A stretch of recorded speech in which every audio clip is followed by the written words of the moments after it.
It's 3:12 in the morning when your phone rings. Not your personal phone, the other one. The one with no contact names, no call history, no voicemail. Just a number that changes every 72 hours and a protocol you memorized 6 months ago in a conference room that doesn't appear on any floor plan. You answer before the second ring because that's the rule. Asset transfer 0600, you're on intake. The line goes dead. You sit on the edge of your bed in the dark for a moment. Your apartment is ordinary, a studio in a mid-rise near a freeway, anonymous enough that your neighbors have never once looked you in the eye. There's a coffee maker, a few books you've never finished, clothes that belong to someone who works in logistics. That's your cover, logistics. It's boring enough that no one ever asks twice. But you don't work in logistics. You work at a place that has no name on any document, no address in any database, and no existence in any government budget anyone is allowed to read. You've heard it called the annex. You've heard it called the vault.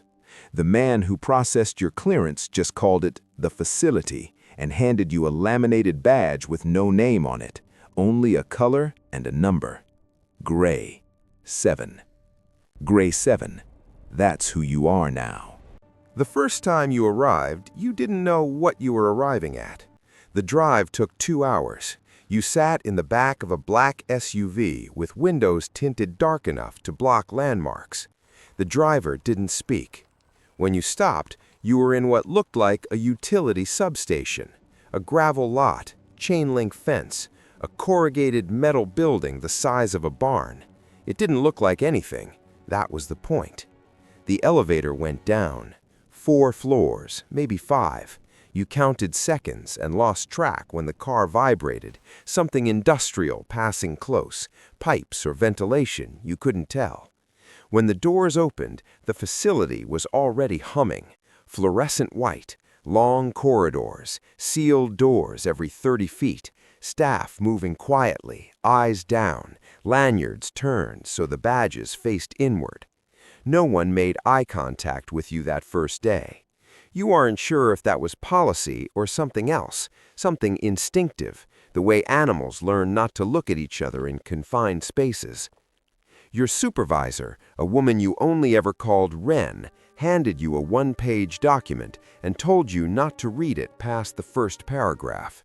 The first paragraph explained that you were bound by an agreement that superseded all previous legal frameworks you had ever operated under, that your silence was not a condition, it was a structural fact of your continued employment and physical safety. She said it the way someone says the weather is cold, factual, unhurried. Do you have questions?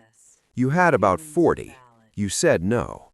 At Gray 7, your intake, the bottom of the functional hierarchy, though Wren was careful to never use the word bottom. Entry position, she said, threshold operations. What that means in practice is that you receive. When an asset arrives, that's the word they use, asset, not person, not prisoner, not detainee. You process them. You take their biometrics. You assign a file number. You conduct the initial health assessment using a protocol so standardized it takes 11 minutes, regardless of what condition the asset is in when they arrive. You do not ask how they got there. You do not ask what they did. You complete the form, submit it to the internal system that no external network can touch, and you hand the asset off to the next level. That's it. That's your job. The first asset you processed was a man in his mid-50s. He was calm in a way that disturbed you. Not the calm of someone resigned, but the calm of someone who had already done the math and understood exactly what was happening. He watched you work through the checklist without speaking. When you reached the biometrics portion and pressed his fingers to the scanner, he said quietly, without looking at you, "You're new." You didn't respond. They all look like you at first. You lose it by month 3. You submitted the form. You called for transfer. You told yourself he was trying to unsettle you, that it was a tactic. You told yourself that for about 6 weeks before you stopped needing to. By month 4, you understand the levels. The facility runs on a tier system. You know this not because anyone explained it to you in full, but because you learned to read the badge colors, the corridor access panels, the way certain staff disappear for hours into sections you've never been authorized to enter. Gray is intake and exit, the threshold people, the ones who see the arrivals and the releases, the bookends of custody. Blue is holding, the custodial staff who manage the day-to-day of whatever happens between arrival and whatever comes next. You've spoken to 2 blue-level staff. They're quiet, efficient. They don't talk about their work the way people at jobs talk about their work. There's no complaining, no venting, no "you won't believe what happened today." They eat their meals and they leave, and they come back. Green is medical. You know this because you've seen them walk through. White coats, but the same turned-in badges, the same downward gaze. You've heard they do evaluations. What kind, you don't know. You've submitted enough forms noting pre-existing conditions and received enough brief responses from green-level staff to understand that the evaluations are not primarily about health. Yellow is interrogation. You've never seen a yellow-level staff member directly. You've seen the section they come from, a sealed corridor branching off level 3, always locked, always quiet. The assets who go to yellow come back different. You can tell by the bioelectrics readout when they cycle through your station again. The numbers change, blood pressure, cortisol markers in the blood draw, something in the eyes that the scanner can't measure, but that you notice anyway, 2 inches from someone's face with a retinal scope, doing your 11-minute intake. Red is command. Red is 3 people, possibly 4. You've seen one of them once, a tall woman in civilian clothes who walked through your section without stopping, without looking, without acknowledging that anything around her was real. Her badge faced inward. Her shoes were expensive. She was on her phone, speaking quietly in a language you didn't recognize. She turned a corner and was gone. You didn't see a badge number, but the badge was red. In month 7, they offer you a promotion. Not Ren. Ren is gone by month 7. Transferred, you're told, which you understand now means something that could mean any number of things. A man named Cass handles your review. He's blue level. He has the manner of someone who was once something sharper and has since been ground to a smooth, manageable shape. Your performance metrics are strong, he says. Processing accuracy, compliance, report submissions. You've had 0 anomalies in 7 months. You wait. We'd like to move you to blue, holding operations. You ask what that involves.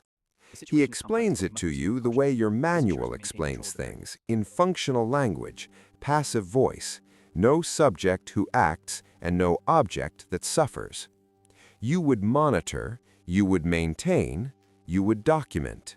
You would be responsible for the continuity of the custody process during the holding phase, which could last anywhere from 48 hours to, he pauses, an extended period. How extended, you ask? He doesn't answer directly. He says the duration is determined by the authorization cycle, which is reviewed quarterly by the command tier, and that the holding phase is an essential component of the overall process, and that blue-level staff are the operational core of the facility. You say yes. You say it the way you've learned to say things here, flat, present, without letting the yes mean anything you'll have to account for later. Blue is different from gray in a way you can feel in your body. In gray, you were a threshold. Things passed through you. There was motion, transition, the brief human flicker of arrival and departure.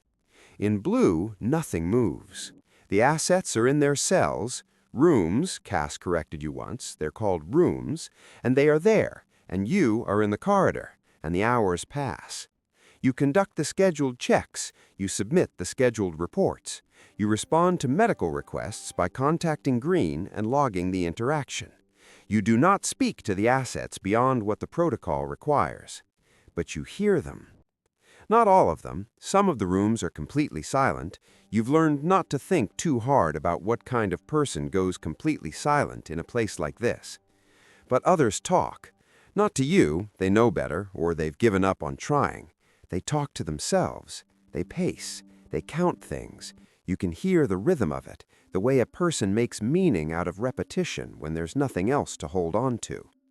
One of them, room 14, male, mid-30s by his intake file, a file number you know and a name you have never been given, sings, very quietly, the same song or the same fragment of a song every evening around 2100 hours. You don't recognize the language. You've written it in your personal notes 3 times phonetically, trying to identify it. You've stopped doing that. Notes are a liability here, and you understand now what that means. There is a moment around month 10 when you understand that you have crossed something. You don't know exactly when it happened. That's the thing they don't tell you when you take a job like this. They don't tell you that the line isn't a single moment, a dramatic choice, a door you walk through knowing it closes behind you.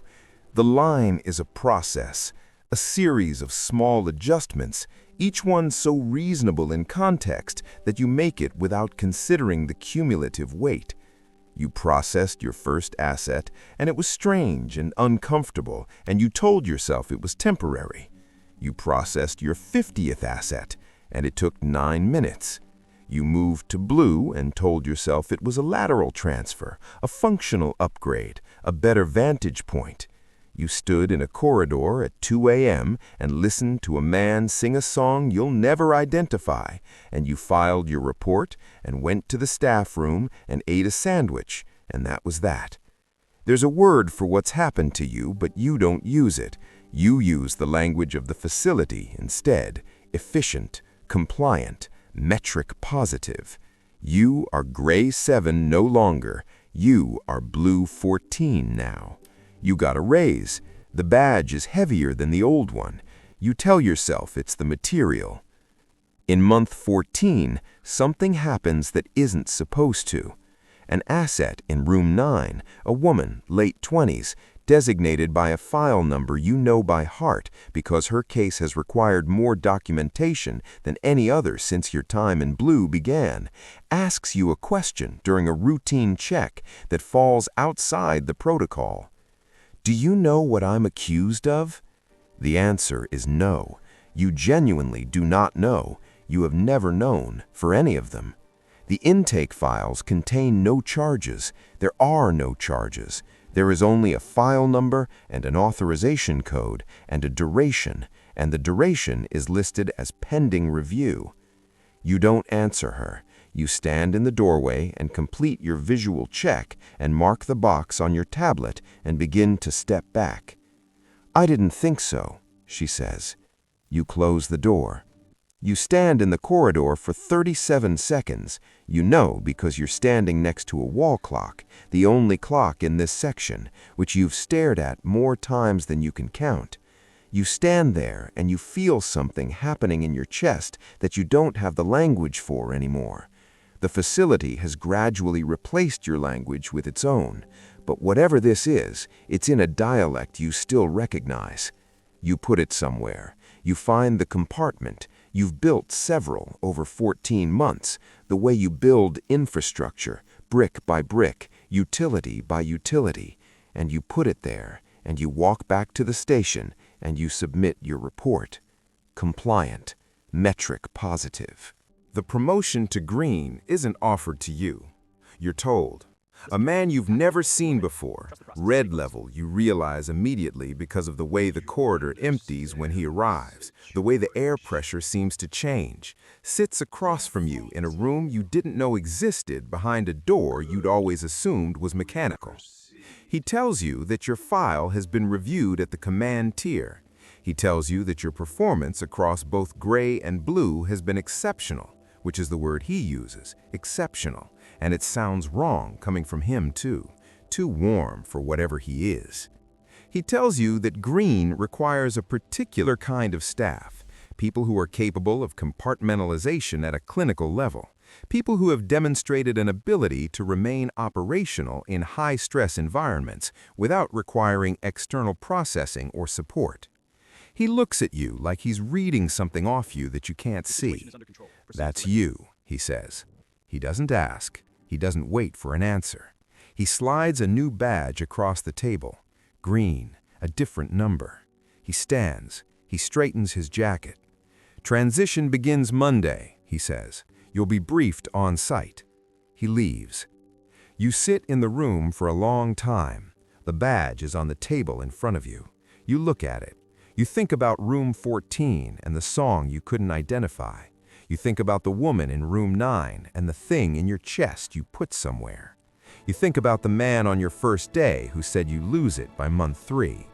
He was wrong about the timeline, but he wasn't wrong. You pick up the badge. You clip it to your lanyard. You turn it inward. The facility hums somewhere below your feet as you walk back to your station. The fluorescents don't flicker here. They've never flickered, not once in 14 months, not a single interruption. The corridor stretches ahead of you, sealed doors every 30 feet, the same as always. Somewhere behind one of them, room 14 is probably counting something. Room 9 is probably sitting with her hands folded, waiting for a review that has been pending for longer than you want to calculate. You have a Monday to get to. You have a briefing that will explain what green actually does in terms specific enough that you will not be able to unknow them. You walk toward the elevator. You press the button. You wait. The doors open. You step inside. The facility doesn't let people leave. Not really. You understand that now. You can ride the elevator up, drive the 2 hours back, sleep in your anonymous apartment near the freeway, eat breakfast, live a life that looks like a life. But the facility comes with you. It's in the badge you clip on in the parking lot every morning. It's in the 11-minute protocol you could run in your sleep. It's in every compartment you've built, carefully, over 14 months, brick by quiet brick. The doors close. The facility hums. You go down.